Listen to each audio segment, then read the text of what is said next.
পরমাণু কর্মসূচি নিয়ে ইরান যুক্তরাষ্ট্র দ্বিতীয় দফা বৈঠক শেষ হয়েছে।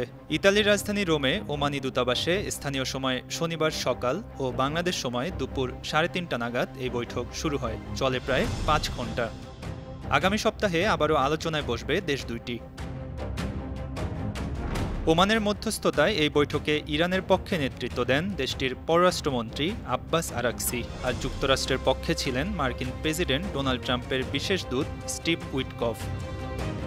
মার্কিন সংবাদ মাধ্যম দ্য ওয়াল স্ট্রিট জার্নাল বলছে, এই বৈঠকে ইরান যুক্তরাষ্ট্রকে বেশ কিছু প্রস্তাব দিয়েছে। এসব প্রস্তাবের মধ্যে আছে পরমাণু কর্মসূচি নিয়ে কোনো ধরনের চুক্তি সম্পাদনের পর ভবিষ্যতে তা থেকে ওয়াশিংটন যেন সরে না যায় তার গ্যারান্টি।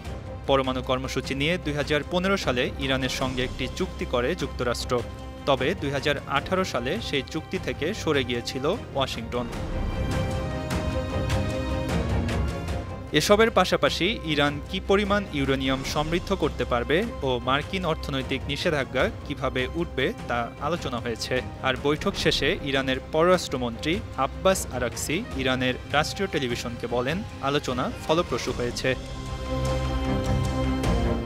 গেল শনিবার ওমানের রাজধানী মাস্কোটে তেহরান ওয়াশিংটনের মধ্যে প্রথম দফা বৈঠক হয়। ওই বৈঠক সফল হয়েছে বলে জানায় দুই পক্ষ।